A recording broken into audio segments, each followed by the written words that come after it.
తాకట్టులో ఉన్న బంగారాన్ని విడిపించి ఆ రోజు ఆన్లైన్ రేటుకే మేము కొంటాం. Sharma gold company. Hello Kaushik గారు. హాయ్ అండి, బాగున్నారా? బాగున్నాండి, ఎలా ఉన్నారు? బాగున్నాను సార్. చాలా సంతోషం మిమ్మల్ని కలవడం. నాకు కూడా అండి. నాకు కూడా చాలా హ్యాపీగా ఉంది. Very inspiring personality for me. Thank you అండి. సో ఫినాన్షియల్ పరంగా మీరు చాలా వీడియోస్ చేస్తున్నారు కాబట్టి అడుగుతున్నానండి, ఫినాన్షియల్స్ని అసలు ఎలా ప్లాన్ చేసుకోవాలి, ఏ విధంగా వెళ్తే బాగుంటుంది? ఎందుకంటే దాని మీద అవగాహన చాలా మంది పెరగాలి, అవసరం ఉంది కూడా. అవునండి. ఎక్కువగా మన తెలుగు రాష్ట్రాల్లో యావరేజ్గా స్టార్టింగ్ జీతం 25,000 అనుకుందాం, టేక్ హోమ్ జీతం. సో అలా జీతం వస్తున్నట్లయితే మనం ఏం చేయాలి? 30% సేవ్ చేసుకోవాలి. జీతం ఇలా పడగానే వేరే బ్యాంక్ అకౌంట్కి 30% ట్రాన్స్ఫర్ చేయాలి. 25,000లో 30% అంటే 7,500. జీతం పడగానే 7,500కి వేరే బ్యాంక్ అకౌంట్కి ట్రాన్స్ఫర్ చేసుకుని రిమైనింగ్ అమౌంట్తో బ్రతకాలి. సో ఆ 7,500ని ఏం చేయాలి? బ్యాంక్ అకౌంట్లో దాచుకోకూడదు, దాన్ని ఇన్వెస్ట్మెంట్ చేయాలి. ఎక్కడ చేయాలంటే 3,000 వచ్చేసి స్టాక్ మార్కెట్. అవగాహన ఉంటే మాత్రమే, అవగాహన లేకపోతే వద్దు. ఓకే. ఎందుకంటే స్టాక్ మార్కెట్లో రిటర్న్స్ అనేవి ఎక్కువ ఉంటాయి. ఎప్పుడైతే మనం ఫండమెంటల్ అండ్ టెక్నికల్ అనాలిసిస్ చేసి ఇన్వెస్ట్ చేస్తామో అప్పుడు రిటర్న్స్ అనేవి మినిమం 12% ఆ విధంగా ఉంటాయి. ఇంకా ఎక్కువ వస్తే యావరేజ్గా 12%. అదేవిధంగా 2,000 వచ్చేసి మ్యూచువల్ ఫండ్స్. ఇక్కడికి 5,000 అయిపోయింది. 3,000, 2,000, 5,000 అయిపోయింది. 1,000 వచ్చేసి పీపీఎఫ్ అంటే లాంగ్ టర్మ్ ఇన్వెస్ట్మెంట్ ఆప్షన్ అనమాట. 15 years తర్వాత మనకి అసలు ప్లస్ వడ్డీ అంతా వస్తుంది, డబుల్ అవ్వడానికి ఛాన్స్ ఉంది. ఇప్పుడు స్టార్టింగ్లో తక్కువ జీతం కాబట్టి 1,000 వేసుకోండి మంత్లీ. రేపు పొద్దున్న జీతం పెరిగిన తర్వాత పెంచుకోండి, అలా కూడా చేసుకోవచ్చు. ఎన్నిసార్లు అయినా డిపాజిట్ చేసుకోవచ్చు. 1,000. ఇంకొక 1,000 వచ్చేసి ఆర్డి అనగా రికరింగ్ డిపాజిట్స్. ఇంకొక 1,000 వచ్చేసి ఎన్పిఎస్, నేషనల్ పెన్షన్ సిస్టమ్, మన యొక్క రిటైర్మెంట్ కోసం ఇన్వెస్ట్మెంట్ చేసుకోండి. ఇంకొక 500 వచ్చేసి హెల్త్ ఇన్సూరెన్స్ ప్రీమియం మనం మంత్లీ కట్టుకోవచ్చు. ఇన్సూరెన్స్ అనేది చాలా ముఖ్యం.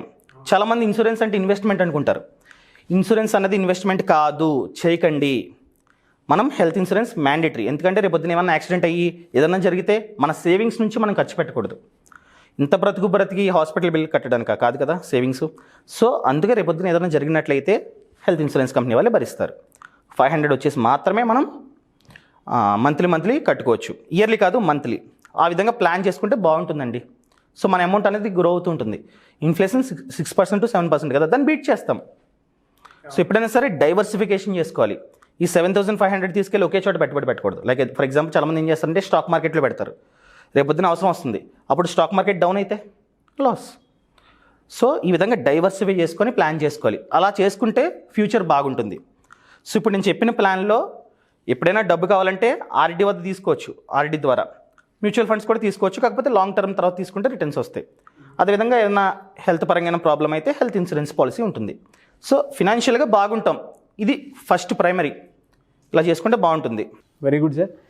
ప్రస్తుతం ట్రెండింగ్లో ఉన్నటువంటి బిజినెస్లు ఏమున్నాయండి సార్? బిజినెస్ గురించి మాట్లాడుకున్నట్లయితే ట్రెండింగ్లో నేను చూసిన వాటిల్లో గానుగ నూనె. ఇప్పుడు ఆయిల్ అన్నది మనందరికీ తెలుసు, రిఫైన్డ్ ఆయిల్ అంటే అంత మంచిది కాదు. అవును. ఒక పదార్థాన్ని రిఫైన్ చేసి మనకి ఇస్తూ ఉన్నారు, మనం తింటూ ఉన్నాం. కానీ గానుగ నూనె చాలా బాగుంది. చెక్క గానుగ అంటారు, ఎద్దు గానుగ అంటారు. అంటే మన కళ్ళ ముందే ఆడి ఆయిల్ ఇస్తారనమాట. ఆయిల్ రేట్ ఎక్కువ ఉంటుంది, కానీ అది మంచి బిజినెస్. నేను మొత్తం తెలంగాణ, ఆంధ్ర, కర్ణాటక అన్ని స్టేట్స్లో చూసా. One of the best business వచ్చేసి గానుగ నూనె. ఓకే. చాలా చోట్ల మెషిన్స్ ఉంటాయి చూడండి. ఎంత మెషిన్ వచ్చేసి 3 lakh. మంచిగా బిజినెస్ జరుగుతుంది. ఖర్చు అంతా పోయినా కూడా 1 లీటర్ పైన మనకి 60 to 70 రూపీస్ మిగులుతుంది. ఎందుకంటే కేక్ అంటాం, వేరుశనగ వేసామనుకోండి రుబ్బుతుంది, ఒక కేక్ వస్తుంది. అది వేస్ట్ కాదు, దాన్ని అమ్ముకోవచ్చు. కేజీ వచ్చేసి 60, 50 ఆ విధంగా అమ్ముకోవచ్చు. అదంతా ప్రాఫిటే. అదేవిధంగా లీటర్ ఆయిల్ పైన ఒక 10 రూపీస్, 20 రూపీస్ ప్రాఫిట్ వస్తుంది. 50 + 20, 70 రూపీస్ పర్ లీటర్. ఎన్ని లీటర్స్ అమ్ముకుంటే అన్ని 70s. రా మెటీరియల్ అంతా తీసిన తర్వాత నేను చెప్తుంది. నేను చూసిన వాటిలో one of the best business. అదేవిధంగా మష్రూమ్. చాలామంది మష్రూమా అంటారు. మన హైదరాబాద్లో చూసుకున్నట్లయితే చాలామంది అండి నాకు తెలిసిన వాళ్ళు లక్షల్లో సంపాదిస్తున్నారు మష్రూమ్ ద్వారా. ఏముంది, ఒక చిన్న పొలం అవసరంలా, మట్టి అవసరంలా, మన ఇల్లు ఉంటుంది, ఒక రూమ్ ఖాళీగా ఉంటుంది, రూమ్లో పెట్టేసుకోవచ్చు సెటప్. మంచిగా బిజినెస్ అవుతుంది అనమాట, అమ్ముకోవచ్చు. ఇప్పుడు మన హైదరాబాద్లో చూసుకున్నట్లయితే మార్కెట్ బాగుంది. విలేజ్ సైడ్ వెళ్ళినట్లయితే కొంచెం మార్కెట్ డౌన్ ఉంటుంది. మన హైదరాబాద్లో ఇప్పుడు డిజిటల్ మార్కెటింగ్ మొత్తం ఎక్కడ చూసినా సెల్లింగ్ అన్నది ఆన్లైనే. సో పెద్ద కష్టం కూడా కాదు. నేను చూసిన వాటిలో బాగుంది. ఎందుకంటే నేను ఇవన్నీ ఇంటర్వ్యూస్ చేశా. ఏదో నేను గూగుల్లో సెర్చ్ చేసి చెప్పట్లా. సో ఎవరైతే మంచి లాభాలు పొందుతున్నారో వాళ్ళని ఇంటర్వ్యూ చేశా, లైక్ 6 hours 7 hours ఆ విధంగా ఇంటర్వ్యూ చేశాను కాబట్టి వాళ్ళు చెప్పింది నా మైండ్లో ఉంది కాబట్టి నేను చెప్తున్నా. సో ప్రెజెంట్ అడిగినట్లయితే మీరు అన్నారు ట్రెండింగ్ అన్నారు కాబట్టి చెప్తున్నా, ఎద్దు గానుగ నూనె లేకపోతే గానుగ నూనె, అదేవిధంగా మష్రూమ్ ఫార్మింగ్ బాగుంది. అదే యూట్యూబ్కి వచ్చేటప్పటికి యూట్యూబ్తో మీ అందరికీ తెలిసిందే, మీ యూట్యూబ్ గురించి స్పెషల్గా చెప్పాల్సిన అవసరం మంచి ప్యాసివ్ ఇన్కమ్. సో చాలామంది ఏంటంటే ఒక సోర్స్ ఆఫ్ ఆదాయం మీద ఆధారపడతారు, యాక్టివ్ ఇన్కమ్ అంటాం. ఇప్పుడు జీతం ఉందనుకోండి, మనం ఆఫీస్కి వెళ్తే మాత్రమే డబ్బులు వస్తుంది, మనం బిజినెస్ చేస్తే మాత్రమే ప్రాఫిట్ వస్తుంది, అది యాక్టివ్ ఇన్కమ్. ప్రతి ఒక్కరూ ప్యాసివ్ ఇన్కమ్ని క్రియేట్ చేసుకోవాలి. అంటే ఒక్కసారి కష్టపడితే మాత్రమే మనకు డబ్బు వస్తూ ఉంటుంది. ఫర్ ఎగ్జాంపుల్ ఈరోజు మనం ఈ వీడియోని షూట్ చేస్తున్నాం, మీరు ఇప్పుడే మాట్లాడుతున్నారు, నేను ఇప్పుడే మాట్లాడుతున్నా. దీని ద్వారా జనం చూస్తారు ఈ వీడియోస్ని, మనం నిద్రపోతున్నప్పుడు చూస్తారు, 1 year తర్వాత చూస్తారు, 10 years తర్వాత కూడా చూస్తారు. కానీ మనం కష్టపడుతుంది ఇప్పుడే మాట్లాడుతున్నాం. అవును, యాడ్స్ అనేవి జీవితాంతం పడతాయి, వీడియోస్ని జీవితాంతం జనం చూస్తారు, ఫేస్బుక్లో చూస్తారు, ఇన్స్టాగ్రామ్లో చూస్తారు, యూట్యూబ్లో చూస్తారు. సో మనం ఒకసారి కష్టపడిన దానికి జీవితాంతం డబ్బు వస్తుంది ఈ వీడియో ద్వారా, ప్యాసివ్ ఇన్కమ్. ఇదొక సోర్స్. అవును అవును, నాకు కూడా ప్యాసివ్ ఇన్కమ్ వస్తుంది. నాకు యూట్యూబ్ ఛానల్స్ ఉన్నాయి. ఇండియన్ మనీ తెలుగు ఛానల్ ద్వారా చూసుకున్నట్లయితే 1 lakh 2 lakh 3 lakh డిపెండ్స్. అదేవిధంగా నా పర్సనల్ ఛానల్ కౌశిక్ మరిడి అని ఉంది, దాని ద్వారా 20,000 30,000 వస్తుంది. నా ఫేస్బుక్ పేజ్ దాని ద్వారా వస్తుంది, మంత్లీ $200 $300 వస్తుంది. రేపొద్దున మనం కొలాబరేషన్ చేసుకున్నట్లయితే ఇన్స్టాగ్రామ్ ద్వారా దాని ద్వారా వస్తుంది. అంటే ఇవన్నీ ఒకసారి మాత్రమే కష్టపడతాం, కానీ దానికి ఫలితం డబ్బు లైఫ్ టైం. అదేవిధంగా చాలామంది కెమెరాస్ ఉంటాయి, మంచి మంచి కెమెరాస్ ఉంటాయి, ఫోటోలు తీస్తారు, దాన్ని ఏ విధంగా యూజ్ చేసుకోవాలో అర్థం కాదు. నేను చాలామంది చూసా, డీపీస్ అని చెప్పి ఇన్స్టాగ్రామ్ వాళ్ళకి తెలిసిందే కదా, ఇన్స్టాగ్రామ్లో ఫోటో దిగుదామని చెప్పి కెమెరా కొనుక్కుంటారు. అదే కెమెరాలో ఫొటోస్ తీసి కొన్ని వెబ్సైట్స్ ఉన్నాయి, షటర్ స్టాక్ అని, క్యాన్వా అని, జెట్ ఇమేజెస్ అని, మీకు తెలిసిందే కదా. సో వాటిలో మనం అప్లోడ్ చేసుకోవచ్చు. మనం మంచి ఫోటో తీసి దాన్ని అప్లోడ్ చేసుకున్నట్లయితే ఎవరైనా కొనుక్కున్నట్లయితే కమిషన్ వస్తుంది. కొన్ని వెబ్సైట్స్లో ఏంటంటే అప్లోడ్ చేస్తేనే డబ్బులు ఇచ్చేస్తారు. ఎందుకు యూజ్ చేసుకోకూడదు కెమెరాస్ని మనం? ఇన్స్టాగ్రామ్ డీపీస్, ఫేస్బుక్ డీపీస్ కోసం కాదు కదా కొన్నది. అవును, కొన్నామంటే దాని ద్వారా రిటర్న్ పొందాలి, అలా ఆలోచించాలి. అది కూడా ఒక రకమైన ప్యాసివ్ ఇన్కమే. ఎస్.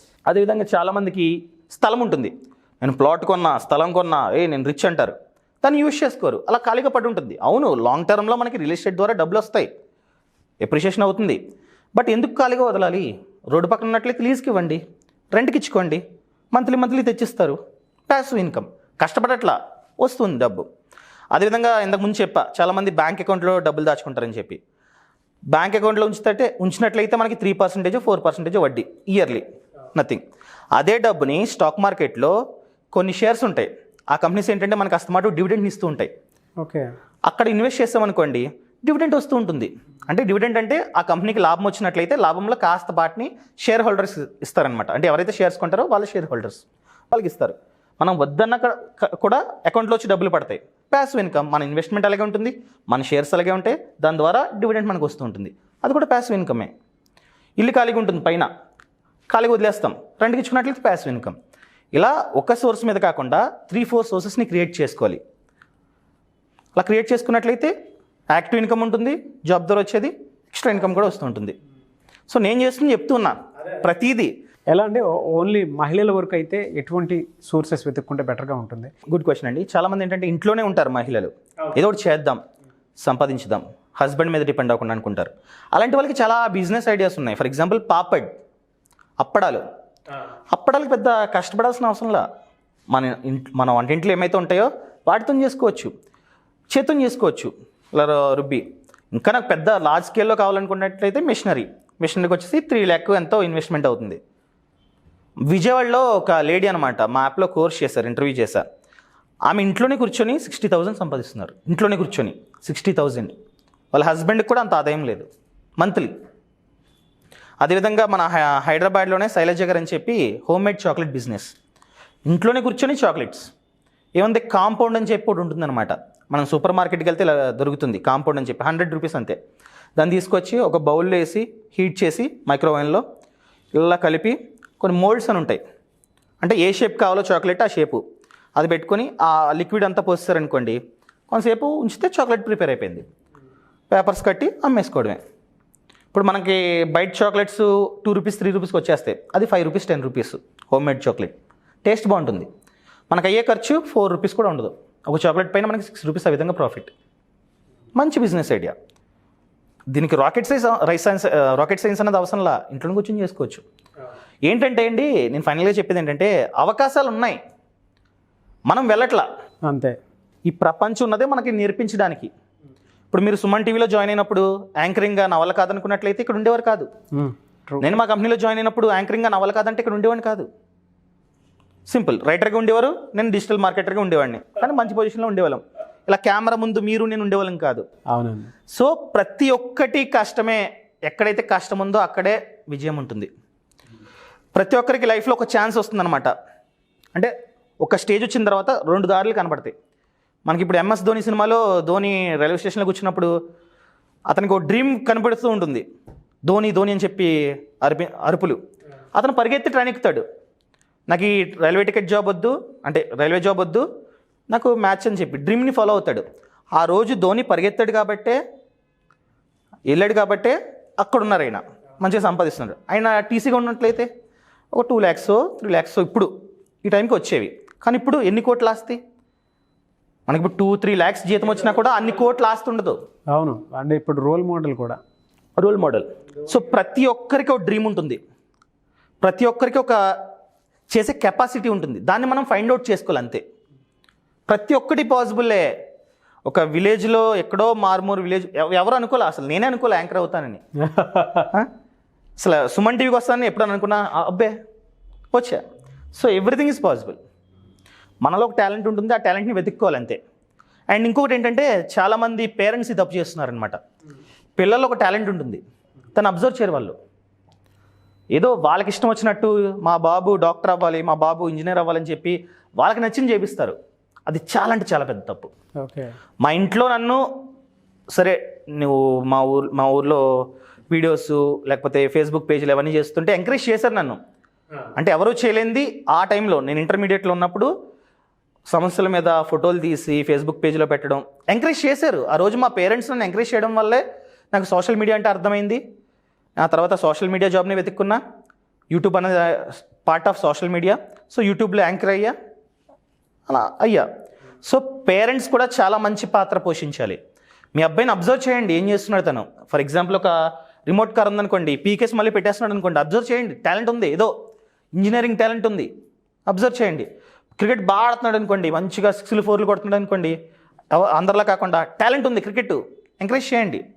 స్కూల్లో జాయిన్ చేయండి, ఉంటాయి కదా టోర్నమెంట్ క్రికెట్వి, జాయిన్ చేయండి. అలా వాళ్ళలో ఏదైతే టాలెంట్ ఉందో దాన్ని వాళ్ళు ఎప్పుడైతే ఫైండ్ అవుట్ చేసి దాన్ని ఎంకరేజ్ చేస్తారో they can see wonders in the future. Proud parents అవుతారు. ఎవరైనా సరే బిజినెస్ ఐడియాస్ కోసం కానివ్వండి, బిజినెస్ ప్లానింగ్ కోసం కానివ్వండి, మీ ఇలాంటి వాళ్ళని అప్రోచ్ అవ్వాలనుకుంటారు, ఎలా అండి? సో నా నెంబర్ అయితే ఇవ్వలేను, కానీ నా ఇన్స్టాగ్రామ్ ఉందండి, కౌశిక్ మరిడి, KOWSHIK_RIDI. నాకు ఎవరైతే మెసేజ్ చేస్తారో ప్రతి ఒక్కరికి రిప్లై ఇస్తా, ప్రతి ఒక్కరికి నెంబర్ ఇస్తా, ప్రతి ఒక్కరికి వాళ్ళకి ఉన్నటువంటి డౌట్స్ని క్లారిఫై చేస్తా. అండ్ అదేవిధంగా యూట్యూబ్లో ఇండియన్ మనీ తెలుగు ఛానల్ ఉంది, 5,20,000 సబ్స్క్రైబర్స్ ఉన్నారు. ఎన్నో 100 వీడియోస్ చేశా, నాకు తెలిసి 1,500 వీడియోస్ చేశా regarding farming, business and finance, ముఖ్యంగా ఫినాన్స్ అనమాట. ఆ 1,500 వీడియోస్లో ఖచ్చితంగా మీకు ఏదైతే వీడియో కావాలో అది ఉంటుంది. ఫ్యాంటాస్టిక్ అండి. Thank you so much and I wish you all the best. మీరు ఇలాగే చాలా మందికి ఫినాన్షియల్ ప్లానింగ్స్ వాటికి సంబంధించింది కానివ్వండి, బిజినెస్ ఐడియాస్ కానివ్వండి, లేదంటే కొత్తగా అంటే ఇన్నోవేటింగ్గా ఉండేటువంటి బిజినెస్ని లేదా ఏదైనా బిజినెస్ ఐడియాస్ క్రియేట్ చేసుకోవాలనుకున్నా కూడా ఎవరైనా మీ హెల్ప్ కోసం వచ్చేటువంటి వాళ్ళకి మీ ఛానల్ ఉంది, దాంతోపాటు ఇన్స్టాగ్రామ్ ఐడి ఉంది మీదే, దాంతో కూడా ఖచ్చితంగా ఫాలో అవ్వచ్చు. అండ్ టార్చ్ బేరర్లో ముందుకెళ్తున్నారు.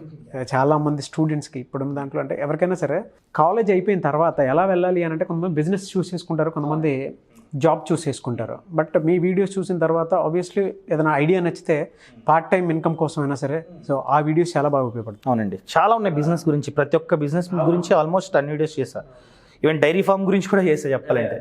సో ఉపయోగపడే విధంగా ఉన్నాయి. And thank you so much అండి. Thank you so much.